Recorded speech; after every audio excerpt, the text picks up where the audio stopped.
नमस्कार साथियों, मैं मुकेश सोनी आपका इलेक्ट्रिकल ज्ञान टीवी यूट्यूब चैनल में स्वागत करता हूं। दोस्तों, मैंने पिछले 2 दिनों से पहले मैंने टेक्निकल हेल्पर की जो राजस्थान में भर्ती आने वाली है उसके लिए एक स्पेशल यूट्यूब चैनल बनाया है। उस पर पहले लेसन से ही अपने इलेक्ट्रिकल के जो पहला लेसन है प्रारंभिक विद्युत, उसको मैंने प्रारंभ किया था। 9 तारीख को मैंने प्रारंभ किया था। 9 तारीख को और 10 तारीख को 2 क्लास हो चुकी है। आज अपन उसकी तीसरी क्लास पढ़ेंगे, क्योंकि दोस्तों आप जानते हो कि जो हमारा जो टेक्निकल हेल्पर का जो एग्जाम होगा उसके अंदर टोटल वो 250 नंबर का एग्जाम होता है, जिसमें से 200 नंबर की तो ओनली थ्योरी आती है इलेक्ट्रिकल की। इसलिए आपको इलेक्ट्रिकल थ्योरी में बहुत ज्यादा कुछ पढ़ना पड़ेगा। इसलिए मैंने क्या काम किया है कि बिल्कुल स्टार्टिंग से एकदम बिल्कुल जीरो लेवल से मैंने क्लास को स्टार्ट किया है। 2 क्लास हमारी हो चुकी है इस लेसन की। आज हम इसके अंदर तीसरी क्लास पढ़ेंगे। इस क्लास के अंदर दोस्तों जो आज का हमारा टॉपिक रहेगा वो रहेगा विद्युत धारा के बारे में। तो आज का जो हमारा टॉपिक है वो है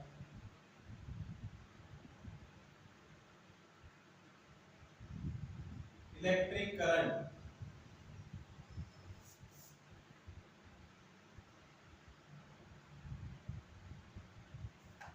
इलेक्ट्रिक करंट दोस्तों, मैंने वैसे तो पहली क्लास के अंदर थोड़ा बहुत बताया था इलेक्ट्रिक करंट के बारे में कि करंट क्या चीज होती है। दोस्तों क्या होता है कि जब कोई ऐसा कोई पदार्थ हो जिसके अंदर धारा चल सकती है, उसे हम बोलते हैं चालक है। और वो पदार्थ चालक तभी कहलाएगा जब उसके अंदर मुक्त इलेक्ट्रॉन पाए जाएंगे। ये मुक्त इलेक्ट्रॉन क्या होते हैं ये हम पहले और दूसरी क्लास में पढ़ चुके हैं। पहले आप उन 2 क्लासों को देख लें तो आपको आज बेहतर समझ में आएगा।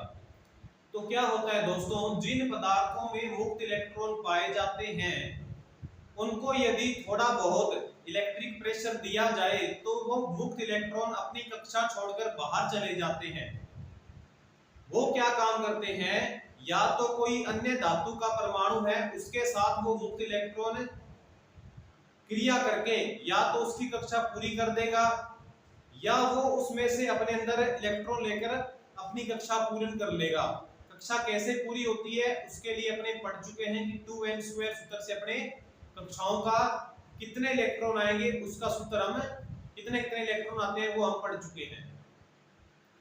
तो इलेक्ट्रॉन का ये प्रयास रहता है कि वो तो या तो दूसरी कक्षा दूसरे पदार्थ के परमाणु में जाकर उसकी कक्षा पूरी कर दे, अगर नहीं है तो या उस दूसरे पदार्थ से अपनी कक्षा पूरी करवा ले। यानी कि इलेक्ट्रॉन का यही काम होता है कि वह अपनी कक्षा पूर्ण रखे। परंतु यदि उसकी कक्षा पूर्ण नहीं होती है और अंतिम कक्षा में इलेक्ट्रॉन बच जाते हैं तो उसे हम बोलते हैं फ्री इलेक्ट्रॉन। जब फ्री इलेक्ट्रॉन पर इलेक्ट्रिक प्रेशर लगाया जाता है अर्थात ईएमएफ लगाया जाता है तो क्या होता है, वो इलेक्ट्रॉन आगे गति करने लग जाते हैं। सामान्य अवस्था में तो गति नहीं करते। जैसे ये हम परमाणु की शेप देखते हैं इस प्रकार से होती है। यहाँ ये इलेक्ट्रॉन है, यहाँ मान लो ये इलेक्ट्रॉन है। इलेक्ट्रॉन में नेगेटिव चार्ज होता है, ये बात हम सीख चुके हैं। इस कक्षा में 2 इलेक्ट्रॉन आ सकते हैं, इस कक्षा में 8 इलेक्ट्रॉन आ सकते हैं, परंतु इसके अंदर अभी 7 और आ सकते हैं क्योंकि अभी 1 इलेक्ट्रॉन ही है। तो क्या होता है दोस्तों कि जब इस परमाणु क्या होता है, कोई भी पदार्थ का सबसे छोटा कण और पदार्थ छोटे छोटे कणों से ही मिलकर बना होता है। तो अर्थात एक पदार्थ में बहुत अधिक संख्या में परमाणु होते हैं। इसका मतलब है कि ऐसी कक्षाएं बहुत सारी होंगी। ये तो केवल एक परमाणु की शेप है, इस प्रकार से बहुत कक्षा होगी और हर कक्षा के अंदर इस प्रकार से ये इलेक्ट्रॉन मुक्त रह जाएगा। जब इस परमाणु पर इलेक्ट्रिक प्रेशर लगाया जाएगा तो ये इलेक्ट्रॉन अपनी कक्षा से बाहर निकल जाता है और ये इलेक्ट्रॉन स्वतंत्र हो जाता है कि वो गति कर सके। इसलिए इसको बोलते हैं फ्री इलेक्ट्रॉन, स्वतंत्र इलेक्ट्रॉन है ये। जब इस पे प्रेशर लगाया जाएगा तो इलेक्ट्रॉन अपनी कक्षा छोड़कर बाहर चला जाएगा और गति करने के लिए स्वतंत्र हो जाएगा। तो मैंने आपको बताया था कि जब अपने इस पे प्रेशर लगाकर अर्थात ईएमएफ लगाकर इस इलेक्ट्रॉन को बाहर निकलवा देते हैं तो क्या होता है कि जो इलेक्ट्रॉन गति करते हैं उस गति करने की दर को हम बोलते हैं दोस्तों विद्युत धारा, इलेक्ट्रिक करंट। और क्या होता है, बहुत सारे अलग अलग पदार्थ होते हैं, किसी पदार्थ में मुक्त इलेक्ट्रॉन कम होते हैं, किसी में ज्यादा होते हैं। तो इलेक्ट्रिक प्रेशर का मान यदि एक जैसा दिया जाए तो करंट का जो मान है अर्थात इलेक्ट्रॉनों की जो गति है वो बराबर नहीं होती, सब पदार्थों में अलग अलग पाई जाती है, क्योंकि सब पदार्थों में अलग अलग परिमाण का प्रतिरोध विद्यमान होता है। इस प्रतिरोध के बारे में हम दूसरी क्लास में पढ़ चुके हैं, डिस्क्रिप्शन में आपको उसका लिंक भी मिल जाएगा, वो क्लास भी देख लें जिसके अंदर मैंने प्रतिरोध के बारे में बहुत कुछ बताया है। प्रतिरोध कितने प्रकार के होते हैं, प्रतिरोध किन बातों पर निर्भर करते हैं, और न्यूमेरिकल भी मैंने क्वेश्चन कराए हैं जो हमारे टेक्निकल हेल्पर एग्जाम में आते हैं। तो विद्युत धारा के बारे में हम पढ़ रहे हैं। यहां से इस पे इलेक्ट्रिक प्रेशर लगाया, इलेक्ट्रॉन को इलेक्ट्रिक प्रेशर में बाहर निकाल दिया और इस प्रकार से इलेक्ट्रॉन गति करने लगे। तो ये जैसे मान लो कोई लोहे की छड़ है, आप समझो दोस्तों, ये मान लो कोई लोहे की छड़ है, इसमें ये बहुत सारे मुक्त इलेक्ट्रॉन इसके अंदर विद्यमान है, ये सारे इसके अंदर मुक्त इलेक्ट्रॉन विद्यमान है। आप जानते हो एक परमाणु में प्रोटॉन, न्यूट्रॉन, इलेक्ट्रॉन होते हैं, लेकिन प्रोटॉन और न्यूट्रॉन गति नहीं करते। गति कौन करेगा? इलेक्ट्रॉन, क्योंकि वो इन दोनों नाभिक से दूर होता है। नाभिक से दूर होता है तो नाभिक का जो आकर्षण बल है वो इलेक्ट्रॉन को खींच नहीं पाता, और अंतिम कक्षा से तो आकर्षण बल बहुत कम होगा। मैं आकर्षण का नाम इसलिए ले रहा हूं क्योंकि इस नाभिक का जो चार्ज होता है वो पॉजिटिव होता है और इलेक्ट्रॉन का चार्ज नेगेटिव होता है, तो आकर्षण बल दूर होता है। क्योंकि ये अंतिम कक्षा इस नाभिक से दूर होगी तो इतना आकर्षित नहीं कर पाता और इलेक्ट्रॉन को फ्री छोड़ देता है कि वो गति कर सके। तो इसके अंदर बहुत सारे इलेक्ट्रॉन है दोस्तों। जब हम क्या काम करेंगे, इसको एक ईएमएफ स्रोत से जोड़ देते हैं, मान लो एक बैटरी से जोड़ दिया, ये प्लस ये माइनस, तो क्या होता है, प्लस वाला जो सिरा होता है वो होता है हायर पोटेंशियल, इसको बोलते हैं हम एचपी। नेगेटिव वाला सिरा है ये है लोअर पोटेंशियल। तो क्या होगा दोस्तों कि जो विद्युत धारा है वो विद्युत धारा क्या होगी, इलेक्ट्रॉन क्या काम करेंगे, जब हम यहाँ से प्रेशर लगाएंगे तो क्या होगा, विद्युत धारा इस दिशा में गति करने लग जाती है, क्योंकि यहाँ से जब प्रेशर लगेगा तो इलेक्ट्रॉन इस प्रकार से आगे की तरफ गति करेंगे और यहाँ से होते हुए अपना सर्किट कंप्लीट करेंगे। अगर कहीं भी रास्ते में कोई रुकावट आ गई तो इसके अंदर धारा का मान फिर 0 हो जाएगा। तो इसका ध्यान रखें, करंट हमेशा हाई पोटेंशियल से लोअर पोटेंशियल की ओर चलती है, और जो इलेक्ट्रॉन होते हैं वो धारा के विपरीत दिशा में गति करते हैं, अर्थात इलेक्ट्रॉनों की गति इस प्रकार से होती है।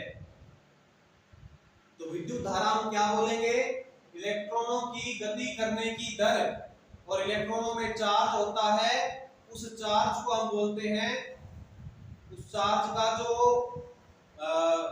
मतलब आवेश होता है, और आवेश का मात्रक होता है कूलम्ब। तो हम ये बोलते हैं कि या तो बोल सकते हो इलेक्ट्रॉनों का प्रवाह की दर या आवेश के प्रवाह की दर, एक ही बात है, क्योंकि जब इलेक्ट्रॉन गति करेंगे तो आवेश तो उनके अंदर होता ही है। आवेशों के प्रवाह की दर, एक कोई निश्चित एरिया ले लिया, इस एक एरिया से कितने इलेक्ट्रॉन एक सेकंड में से निकल सकते हैं, प्रति सेकंड निकलने वाले इस एरिया से इलेक्ट्रॉनों की संख्या को हम बोलते हैं विद्युत धारा। तो विद्युत धारा इसका प्रतीक I होता है, क्या होता है, आवेश के प्रवाह की दर यानी Q/T। Q का मात्रक होता है कूलम्ब और टाइम का मात्रक होता है सेकंड।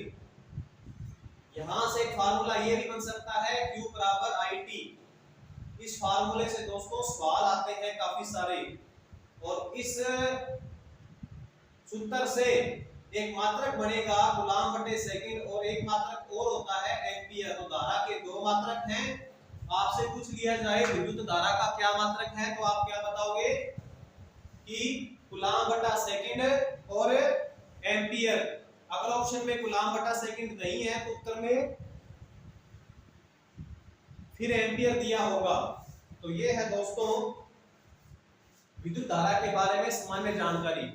दोबारा फिर सुनिए, विद्युत धारा क्या होती है कि जब हम कोई भी कंडक्टर में से, मैंने कंडक्टर नाम इसलिए दिया क्योंकि कंडक्टर मतलब चालक है, और चालक ही ऐसे पदार्थ हैं जिनके अंदर मुक्त इलेक्ट्रॉन पाए जाते हैं। तो आप अपने दिमाग में एक बात बिठा लो कि धारा उसी में ही चलेगी जिसके अंदर मुक्त इलेक्ट्रॉन होंगे। जिस परमाणु के अंदर मुक्त इलेक्ट्रॉन नहीं है, यानी सारी कक्षा पूरी है, उसमें फिर धारा नहीं चलती, कुछ लिमिट तक नहीं चलेगी। अगर इलेक्ट्रिक प्रेशर का मान बढ़ाते जाएंगे तब जाकर कुछ धारा चलनी प्रारंभ होगी। तो धारा किसमें चलती है? जिसके अंदर मुक्त इलेक्ट्रॉन पाए जाते हैं। मुक्त इलेक्ट्रॉन पाए जाते हैं उन्हें हम बोलते हैं चालक पदार्थ। तो यानी धारा किसमें चलेगी? चालक पदार्थों में चलेगी। किस प्रकार से चलती है धारा कि जब हम उस चालक में एक पोटेंशियल देते हैं तो क्या होता है कि पोटेंशियल दो प्रकार का होता है, हायर और लोअर। तो इस पूरे कंडक्टर के बीच में डिफरेंस आ गया, यहाँ हायर पोटेंशियल है, ये लोअर पोटेंशियल वाला सिरा है, तो दोनों में डिफरेंस है, इसलिए इसको बोलते हैं पोटेंशियल डिफरेंस। इसको बोलते हैं हम ईएमएफ स्रोत, इसको हम बोलेंगे ईएमएफ, इसको बोलेंगे पोटेंशियल डिफरेंस। यहाँ जो वोल्टमीटर लगाएंगे वो पोटेंशियल डिफरेंस बताएगा, क्योंकि यहाँ हायर पोटेंशियल है, यहाँ लोअर पोटेंशियल है। पोटेंशियल क्या चीज होता है कि किसी भी इलेक्ट्रॉन को एक सिरे से दूसरे सिरे तक लाने में किया गया कार्य पोटेंशियल कहलाता है। यहाँ पोटेंशियल ज्यादा लगाना पड़ेगा, यहाँ पोटेंशियल कम होगा, क्योंकि ऑलरेडी इलेक्ट्रॉन यहाँ तक पहुंच जाएंगे। तो पोटेंशियल यहाँ ज्यादा लगाना पड़ेगा क्योंकि इलेक्ट्रॉन यहाँ ज्यादा है, उसको गति करवाने के लिए बल यहाँ ज्यादा चाहिए, कार्य ज्यादा करना पड़ेगा। और यहाँ तक इलेक्ट्रॉन पहुंच जाएंगे यानी करंट चल चुकी है, तो यहाँ पोटेंशियल की आवश्यकता कम होगी, क्योंकि करंट का जो फोर्स है वो यहाँ से लगना प्रारंभ हो रहा है, ये हायर पोटेंशियल है। ये लोअर पोटेंशियल इसलिए है क्योंकि यहाँ तक तो करंट पहुंच ही चुकी है, इसलिए यहाँ कार्य करने की आवश्यकता नहीं है एक ईएमएफ स्रोत को। तो यहाँ दो पोटेंशियल हो गए और इन दोनों के बीच में जो डिफरेंस है उसको बोलते हैं हम पोटेंशियल डिफरेंस। लगभग क्या होता है पोटेंशियल डिफरेंस और ईएमएफ ये बराबर से ही होते हैं, थोड़ा सा कम होता है पोटेंशियल डिफरेंस, थोड़ा सा कम होता है पोटेंशियल डिफरेंस, क्योंकि कुछ जो वायर है ये कुछ पोटेंशियल कुछ ईएमएफ क्या काम करती है स्वयं ड्रॉप कर लेती है, तो थोड़ा सा ये पोटेंशियल डिफरेंस कम होगा और ईएमएफ का जो मान है वो थोड़ा सा ज्यादा होगा। आज का हमारा टॉपिक धारा का है। धारा के बारे में आपने परिभाषा समझ ली, इसका सूत्र समझ लिया, इसका मात्रक समझ लिया, और ये दोनों सूत्र आपको याद करने हैं। दोबारा फिर बता देता हूं दोस्तों, ये कोई कंडक्टर है जिसके अंदर इलेक्ट्रॉन विद्यमान थे, फ्री इलेक्ट्रॉन। याद रखें धारा केवल उसी में ही चलेगी जिस परमाणु के अंदर फ्री इलेक्ट्रॉन होंगे। जब हमने यहाँ से कोई पोटेंशियल दिया एक बैटरी द्वारा, तो यहाँ पोटेंशियल के दो बिंदु मिले हमें, हायर पोटेंशियल और लोअर पोटेंशियल। इसका नाम हायर पोटेंशियल इसलिए दिया गया क्योंकि करंट को चलाने के लिए यहाँ से कार्य का मान ज्यादा होगा, और यहाँ तक जब करंट पहुंच जाएगी इस कंडक्टर में से तो यहाँ पे कार्य का मान कम होगा। ये हायर पोटेंशियल है, ये लोअर पोटेंशियल है, दोनों में अंतर है, इसलिए इसका नाम दिया गया पोटेंशियल डिफरेंस। दोनों के पोटेंशियल में डिफरेंस, विभवांतर। और इलेक्ट्रॉन ये गति कर रहे हैं, इसको हम बोलते हैं विद्युत धारा, इलेक्ट्रिक करंट बोलते हैं। और इसका ये इस प्रकार से आप नोट करें।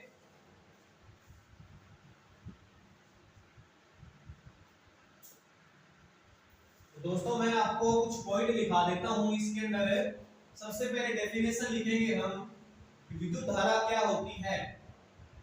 आप क्या लिखोगे, आवेशों के प्रवाह की दर।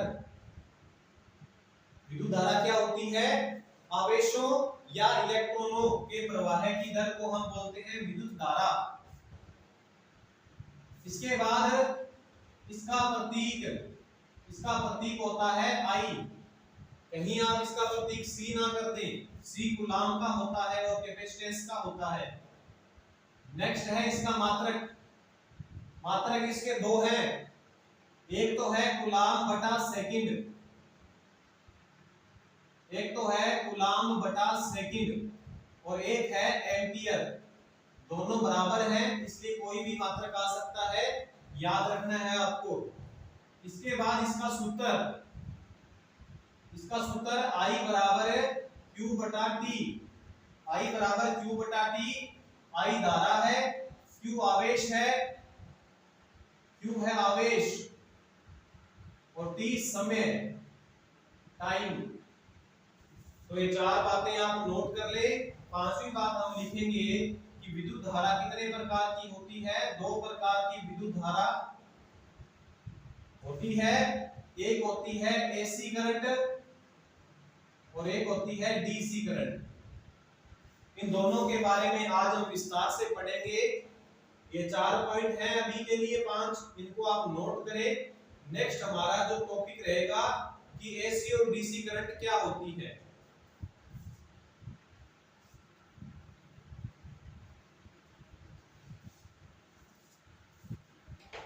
तो दोस्तों, करंट होती है दो प्रकार की, एक धारा होती है प्रत्यावर्ती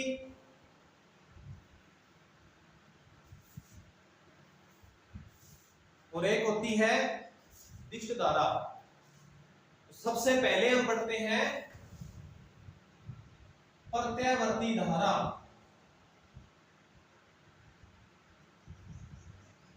प्रत्यावर्ती धारा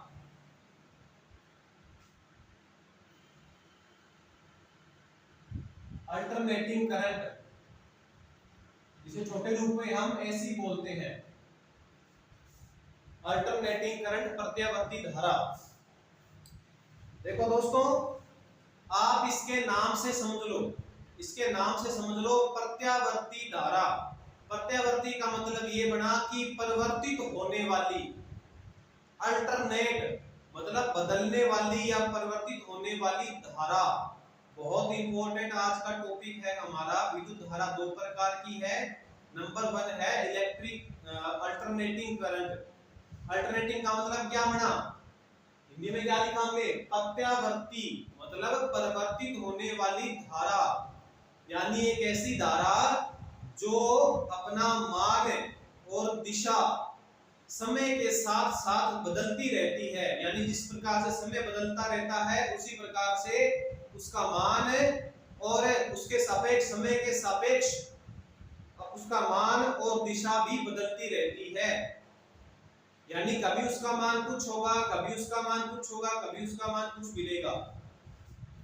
अभी वर्बली बता रहा हूं, आपको लिखकर बताऊंगा बाद में कि दोस्तों आप जानते हो हमारे घरों में एसी सप्लाई आती है। वोल्टेज की बात करें और धारा की बात करें तो दोनों एसी प्रकार की है। प्रतिरोध की कोई बात नहीं होती, प्रतिरोध ना कोई एसी है ना कोई डीसी है।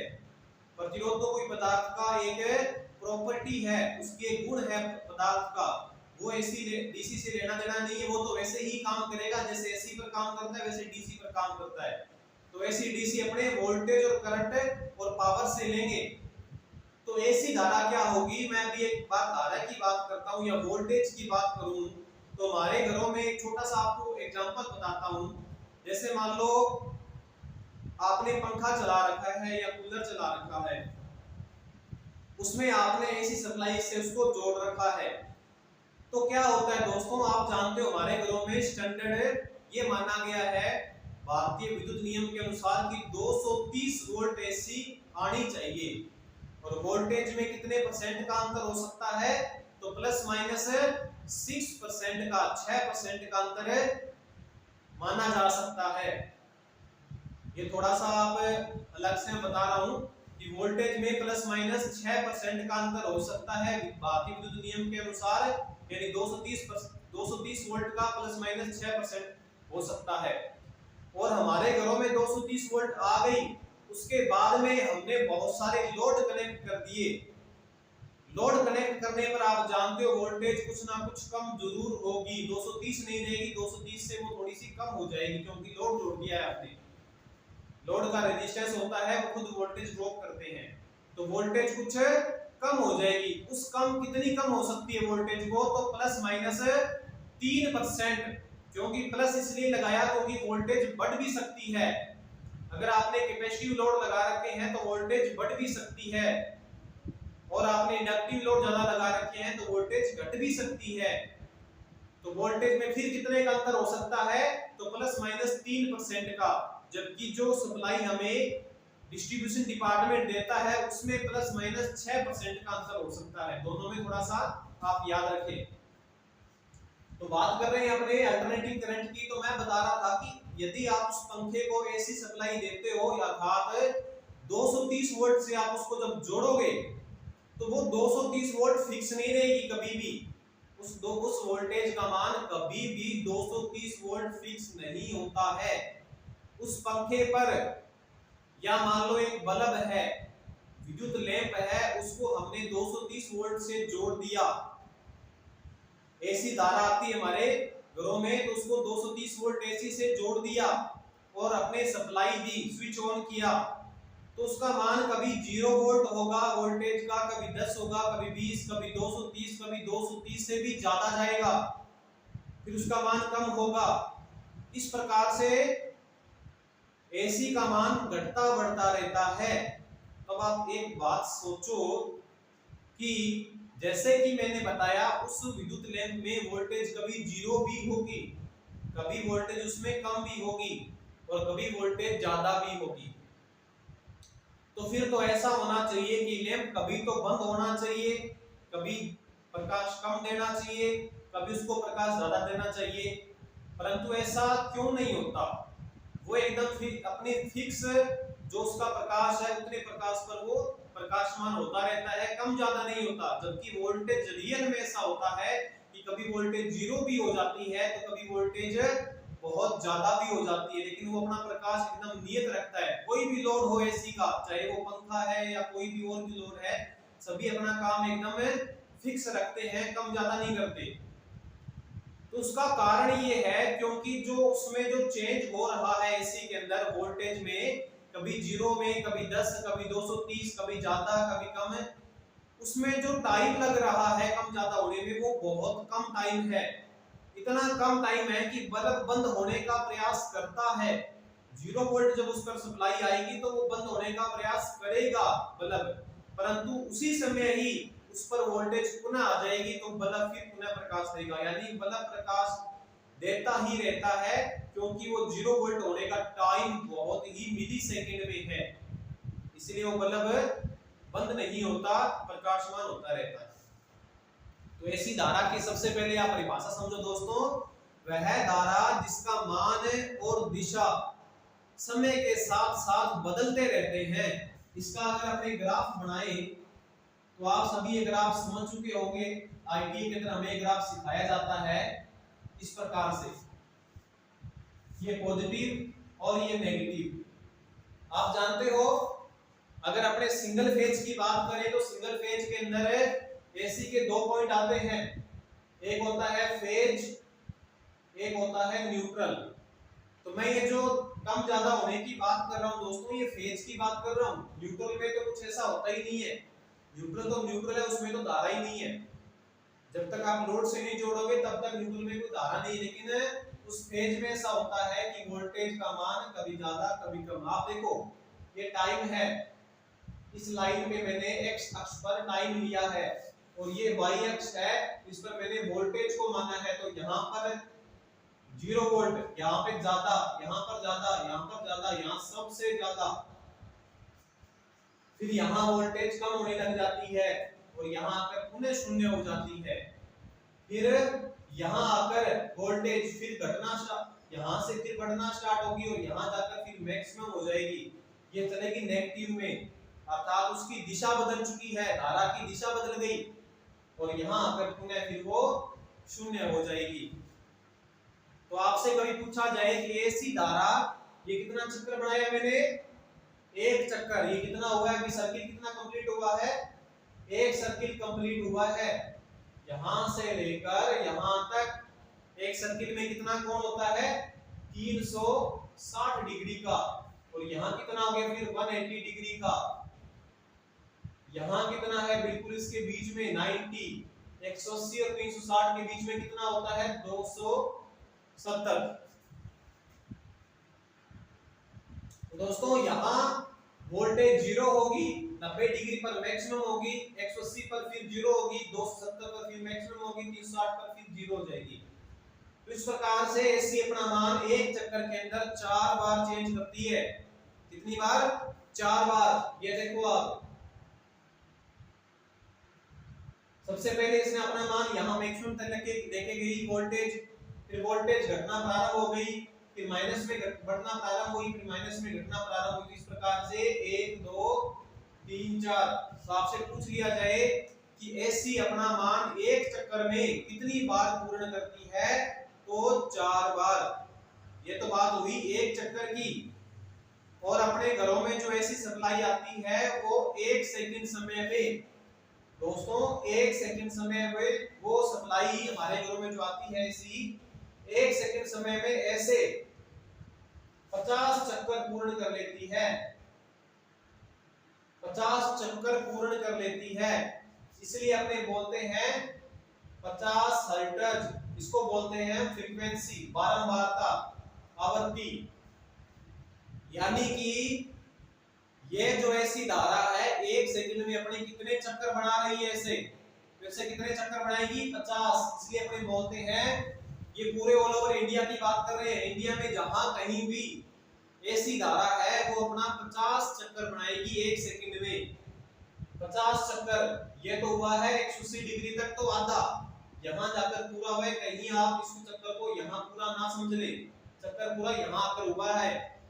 इस प्रकार से ऐसे कितने चक्कर बनते हैं 1 सेकंड में, दोस्तों 50 चक्कर बनते हैं। इसलिए ये क्वेश्चन बहुत बार आ चुका है कि भारत में एसी सप्लाई की फ्रीक्वेंसी कितनी है, तो 50 हर्ट्ज।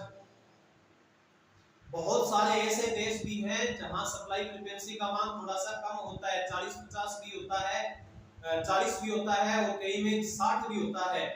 लेकिन अपने जो नजदीक के देश हैं उनमें लगभग 50 हर्ट्ज ही फ्रीक्वेंसी का मान निर्धारित किया गया है।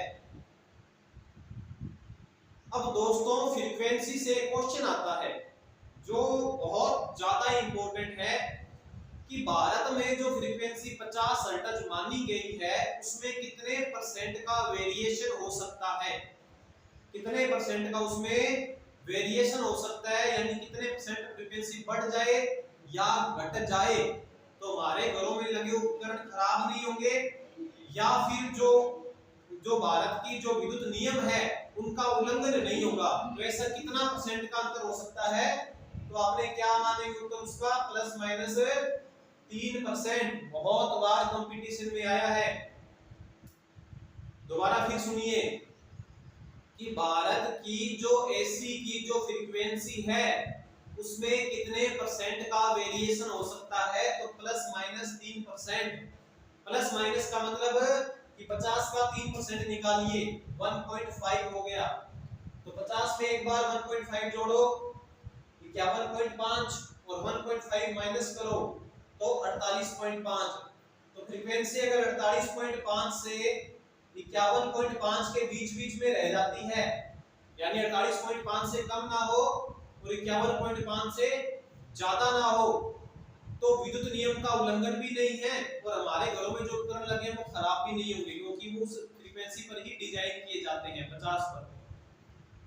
लेकिन इससे ज्यादा का वेरिएशन होगा तो हमारे घरों में जो लोड लगे हैं वो खराब हो सकते हैं हाई करंट के कारण। तो इस बात का विशेष ध्यान रखें। आवृत्ति में कितने परसेंट का चेंज हो सकता है, 3% का। सिंगल फेज की सप्लाई में कितने परसेंट का चेंज हो सकता है, 6% का। पहले 5% था, दोबारा उसमें चेंज करके 6% कर दिया है।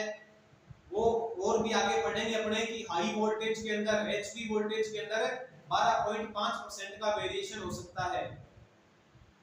हमारे घरों में सप्लाई आ गई 230 वोल्ट, उसके बाद लोड लगाया, तो लोड लगाने पर वोल्टेज जो घटेगी उसमें कितने परसेंट का अंतर हो सकता है, प्लस माइनस 3% का। इस प्रकार से कुछ ये आंकड़े हैं, इनको मैं उम्मीद करता हूं कि साथ साथ में आप रजिस्टर लेकर अपना नोट्स जो बना रहे हो उसमें साथ साथ में ये बातें नोट करते रहे, क्योंकि बाद में ये बातें शायद कभी दोबारा अपने रिपीट ना करें, तो आपकी अगर लिखी होगी तो आपको फिर दिक्कत नहीं आएगी। तो सारी बातें नोट करते रहें, और अगर आपको कोई क्वेश्चन पूछना हो, कोई दिक्कत हो, तो कमेंट बॉक्स में बताएं, आप अपने उसको सॉल्व करेंगे। तो दोस्तों ये है प्रत्यवर्ती धारा।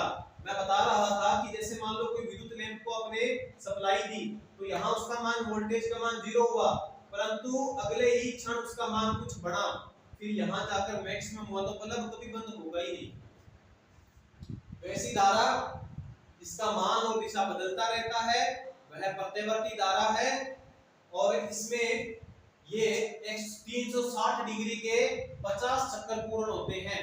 अगर आपसे पूछ लिया जाए कि भारत की जो फ्रीक्वेंसी है 50 हर्ट्ज, उसमें आधे चक्कर कितने पूर्ण होते हैं, आधे चक्कर हाफ साइकिल, तो हाफ साइकिल कितने हो जाएंगे, 100 हो जाएंगे, क्योंकि एक चक्कर में 2 हाफ साइकिल बढ़ते हैं, तो 50 में कितने बढ़ जाएंगे, 100 हाफ साइकिल।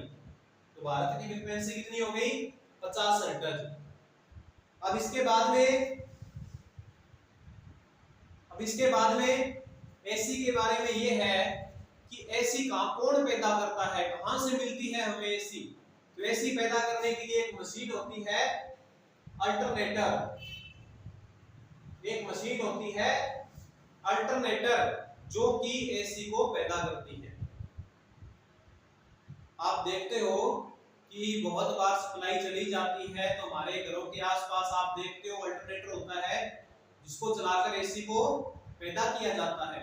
तो हाई वोल्टेज को पैदा करना है तो अल्टरनेटर भी बहुत बड़ा होता है। अल्टरनेटर का हमारे एक लेसन आएगा काफी बड़ा और काफी इंपॉर्टेंट लेसन होगा, उसको भी हम करेंगे कि अल्टरनेटर भी किस प्रकार से वोल्टेज पैदा करता है, उसमें क्या रोटर का क्या काम होता है, स्टेटर का क्या काम होता है, रोटर पर कौन सी वाइंडिंग होती है, स्टेटर पर कौन सी वाइंडिंग होती है, कितने प्रकार के अल्टरनेटर होते हैं और कितने प्रकार से हम सप्लाई बना सकते हैं, तो सारा कुछ हम वहां पढ़ेंगे। लेकिन अभी छोटी छोटी बातें हैं, वो सारे सारे आप नोट करते जाएं। अल्टरनेटिंग करंट की परिभाषा, इसका ये वक्र बनाएं आप, फ्रीक्वेंसी का मान लिखें, आवृत्ति कितने % चेंज हो सकती है वो लिखें। एसी सप्लाई के अंदर एक फेज होता है, एक न्यूट्रल होता है, सिंगल फेज में, 2 फेज में 2 फेज होंगे, 3 फेज में 3 फेज होंगे, 4 फेज में 4 फेज होंगे। एसी सप्लाई पैदा कौन करता है, अल्टरनेटर करता है। अब दोस्तों एक थोड़ी सी बात बता देता हूं, ये तो मैंने छोटा सा एसी का एक रूप बनाया है, छोटा सा आपको समझाया है। अगर आपको एसी के बारे में पूरे विस्तार से जानना है, क्योंकि मैंने आपको जब एक क्लास लगाई थी कि अपने जो टेक्निकल हेल्पर का एग्जाम होगा उसमें कौन कौन से लेसन इंपॉर्टेंट है, उसमें मैंने आपको बता दिया था कि अल्टरनेटिंग करंट एक लेसन आता है हमारे एसी थ्योरी, वो लेसन इस पूरी बुक में सबसे नंबर 1 पे रखता हूं मैं। उसमें से बहुत क्वेश्चन आते हैं और वो लेसन इंपॉर्टेंट इसलिए ज्यादा है क्योंकि सभी जगह एसी का उपयोग होता है। तो एग्जामिनर भी ये सोचता है कि उस व्यक्ति को, उस कैंडिडेट को, उस बच्चे को एसी के बारे में पता हो हर बात। दोस्तों मैंने आपको बताया कि वोल्टेज कभी घटेगी कभी बढ़ेगी, तो 230 वोल्ट को तो हम 230 वोल्टेज बोलते हैं, कभी 0 नहीं बोलते, कभी 10 नहीं बोलते, लेकिन वो तो हम 230 ही क्यों बोलते हैं, क्योंकि 230 उसका कौन सा मान होता है, वोल्टेज का आरएमएस मान होता है, रूट मीन स्क्वायर।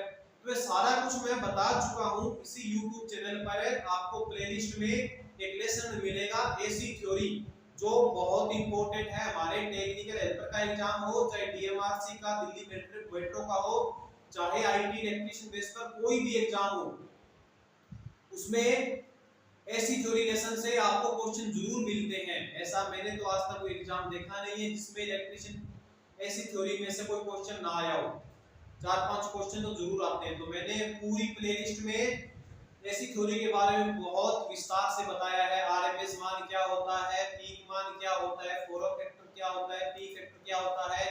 अब उसमें ये भी बताया मैंने कि ये तो साइन वेव है, इस प्रकार से ट्रायंगुलर वेव भी होती है, स्क्वायर वेव भी होती है, उनके अलग-अलग फॉरवर्ड फैक्टर और पीक फैक्टर होते हैं।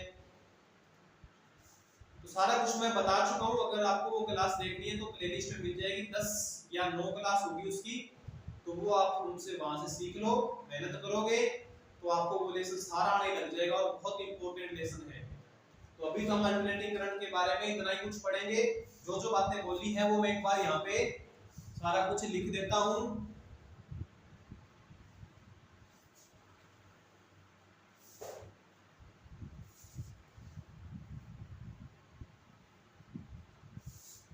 सबसे पहले अल्टरनेटिंग करंट की लिखेंगे परिभाषा। क्या परिभाषा लिखेंगे कि वह धारा जिसका मान व दिशा समय के सापेक्ष बदलता रहता है, यानी उसका मैग्नीट्यूड मान और उसकी डायरेक्शन टाइम के साथ चेंज होती रहेगी। उसके बाद में एसी की अगर अपने नेक्स्ट लाइन की बात करें तो एसी धारा यानी एसी 1 सेकंड समय में 50 चक्कर पूर्ण करती है। ये भारत की बात कर रहा हूं, इन इंडिया। बहुत सारे देशों में अलग अलग होता है। अब इसका टाइम पीरियड मैं आपको लिखा देता हूं, पेरियोडिक टाइम, लेकिन आप मेरा एसी थ्योरी वाली प्लेलिस्ट में एसी थ्योरी को पढ़ोगे, उसमें मैंने टाइम पीरियड की पूरी परिभाषा बताई है। टाइम पीरियड का मतलब एक चक्कर को पूर्ण होने में लगा समय। एसी धारा, कौन सी धारा? 50 हर्ट्ज वाली एसी धारा 50 हर्ट्ज का टाइम पीरियड 20 मिली सेकंड होता है, यानी एक चक्कर को पूर्ण करने में 20 मिली सेकंड लगते हैं। उसके बाद में एसी की फ्रीक्वेंसी F, फ्रीक्वेंसी का प्रतीक F कितना होता है? भारत की बात करें तो 50 हर्ट्ज। इसके बाद में बहुत इंपॉर्टेंट लाइन, बहुत बार कंपटीशन में आ चुकी है कि फ्रीक्वेंसी में भारतीय विद्युत नियमानुसार ±3% का अंतर हो सकता है, यानी 3% फ्रीक्वेंसी बढ़ भी सकती है और 3% घट भी सकती है, तो कोई प्रभाव नहीं पड़ेगा कहीं भी। इसके बाद में एसी पैदा कौन करता है? तो अल्टरनेटर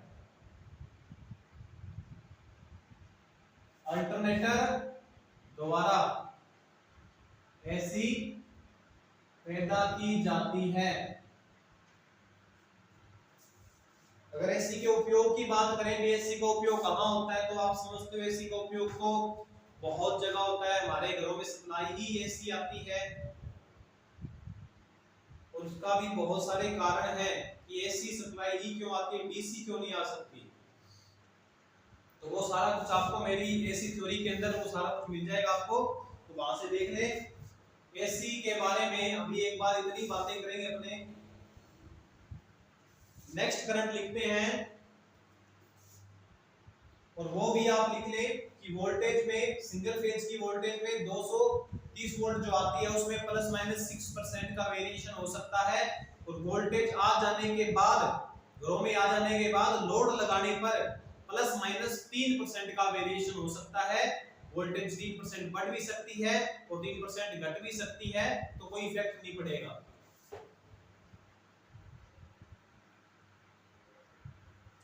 नेक्स्ट इसके बाद में 2 नंबर पे जो करंट आती है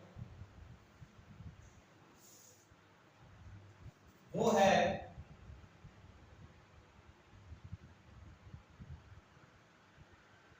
दिष्ट धारा।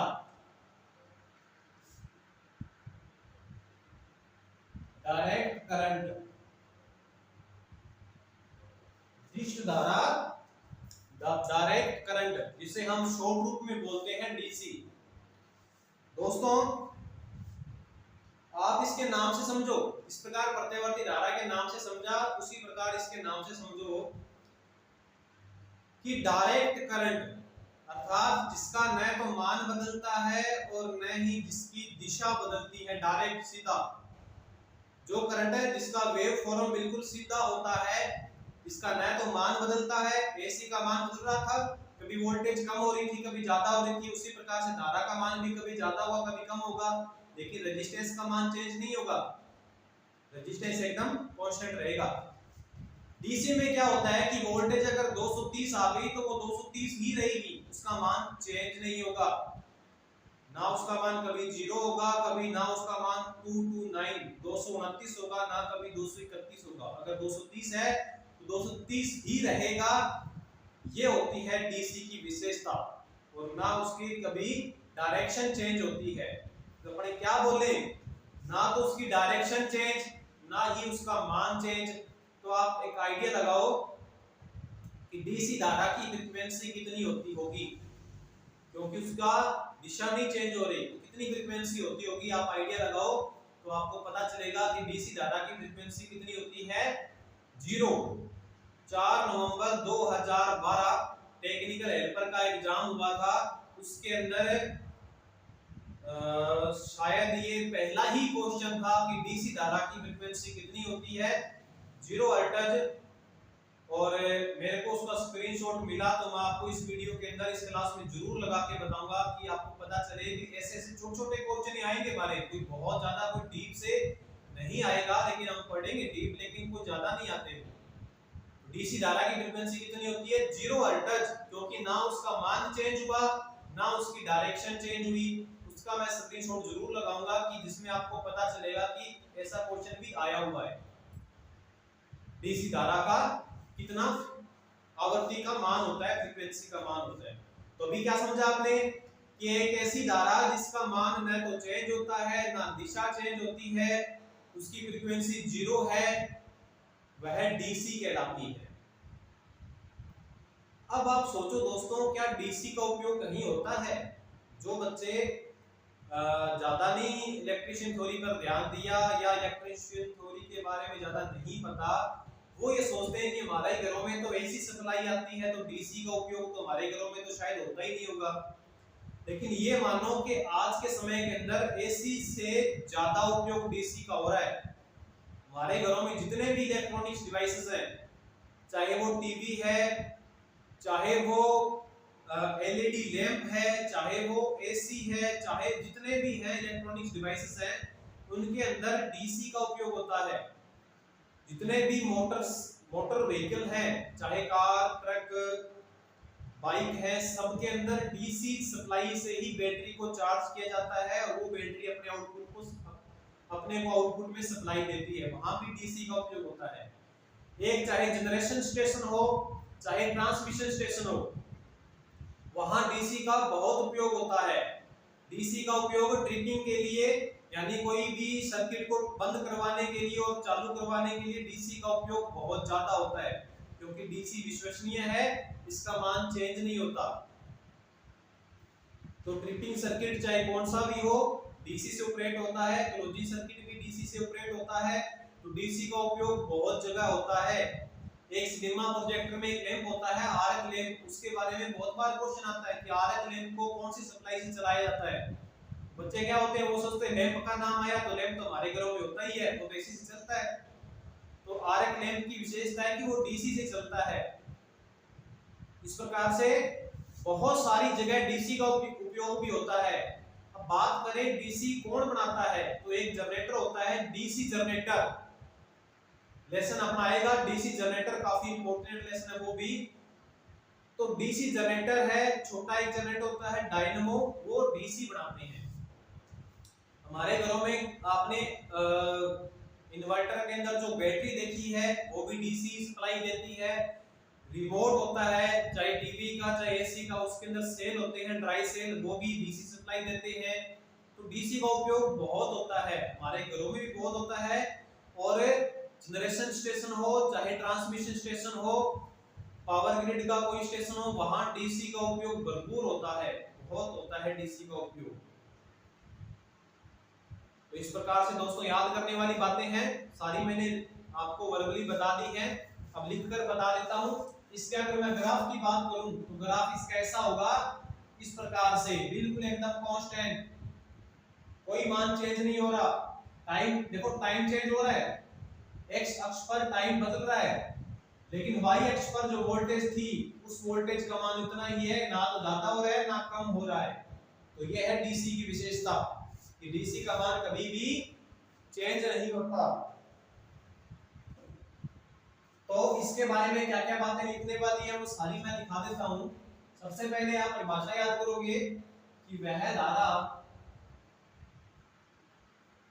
जिसका मान व दिशा, मैग्नीट्यूड और डायरेक्शन नहीं बदलता,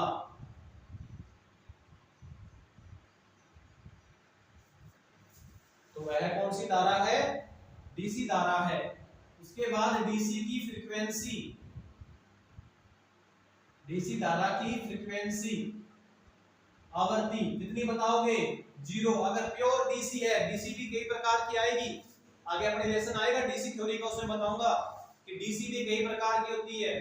पल्सेटिंग होती है, वेरिएक होती है और प्योर होती है। प्योर का तो 0 होगा, वेरिएक में क्या होगा? डीसी का मान कुछ चेंज होगा, पल्सेटिंग में पल्स आएंगे। तो प्योर डीसी की फ्रीक्वेंसी कितनी आएगी?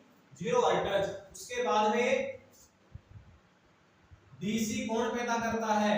तो डीसी डायरेक्ट करंट कौन पैदा करता है? एक तो होता है डीसी जनरेटर, एक होती है बैटरी। बैटरी बोल दो या सेल बोल दो, सेलों का समूह है बैटरी कहलाता है। ठीक है दोस्तों, और एसी से डीसी बना भी सकते हैं। हमारे मोबाइल में जो बैटरी चार्ज होती है वो अपने सॉकेट में लगाते हैं, वहां से तो एसी सप्लाई मिलती है, लेकिन जो अडॉप्टर होता है उसके अंदर रेक्टिफायर सर्किट होते हैं जो कि क्या काम करते हैं? एसी को डीसी बना देते हैं। तो एसी से डीसी बना भी सकते हैं किसके द्वारा? रेक्टिफायर द्वारा। बहुत प्रकार के रेक्टिफायर होते हैं, half wave, full wave, bridge. Half wave में बहुत इंपॉर्टेंट चीजें हैं, आगे सब कुछ आती रहेंगी ये बातें। इसके बाद में डीसी का उपयोग, तो मैं उपयोग आपको लिखाता हूं। सबसे पहला उपयोग तो आप लिखोगे कि आर्क लैंप में, आर्क लैंप जितनी भी इलेक्ट्रॉनिक्स डिवाइसेस हैं, इलेक्ट्रॉनिक उपकरणों में, आर्क लैंप में, इलेक्ट्रॉनिक उपकरणों में, उसके बाद बैटरी को चार्ज करने में, बैटरी को चार्ज करनी है तो भी हमें डीसी सप्लाई चाहिए।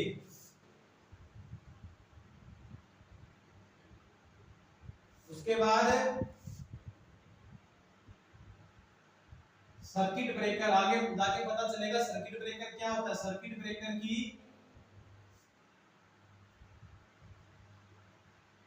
ट्रिपिंग व क्लोजिंग कॉइल में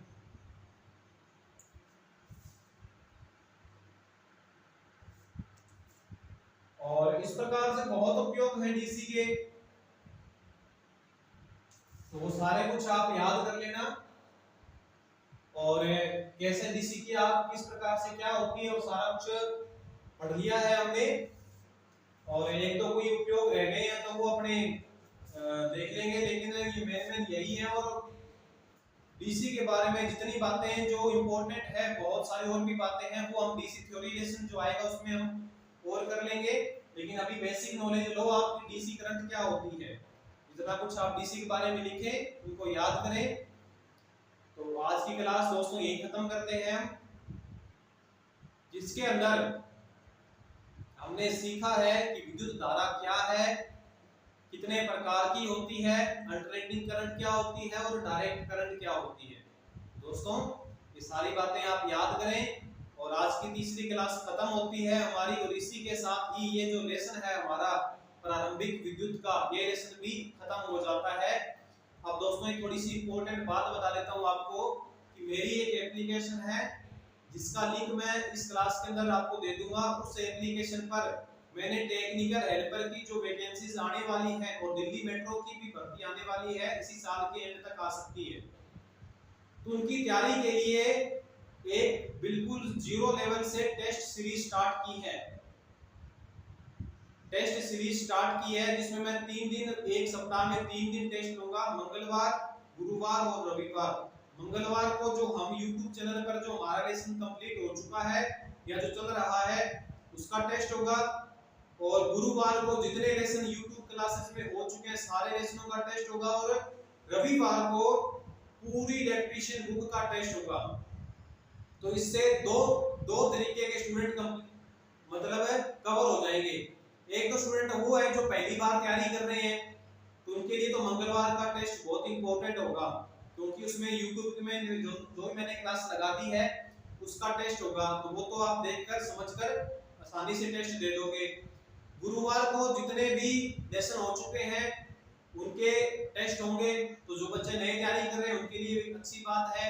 और रविवार को पूरी इलेक्ट्रीशियन बुक का टेस्ट होगा, तो जो बच्चे तैयारी कर चुके हैं पहले और पहले भी कई एग्जाम दे चुके हैं तो उनके लिए बेनिफिट है कि वो अपना स्तर जांच सकते हैं भी कहां तक हमारी तैयारी है। तो रविवार को उनका टेस्ट होगा, तो मेरी एप्लीकेशन पर उसका लिंक मिल जाएगा आपको, उसमें आप एप्लीकेशन में अपना रजिस्ट्रेशन करके और आप उसमें टेस्ट दे सकते हैं। तो आज की क्लास यही खत्म करते हैं दोस्तों। नेक्स्ट क्लास के अंदर हम पढ़ेंगे कि चालक, अचालक और अर्धचालक क्या होते हैं। बहुत इंपॉर्टेंट लेसन है, उस क्लास को मिस नहीं करना है, वो क्लास आपको कल तक मिल जाएगी। तो आज की क्लास यही खत्म करते हैं दोस्तों, धन्यवाद।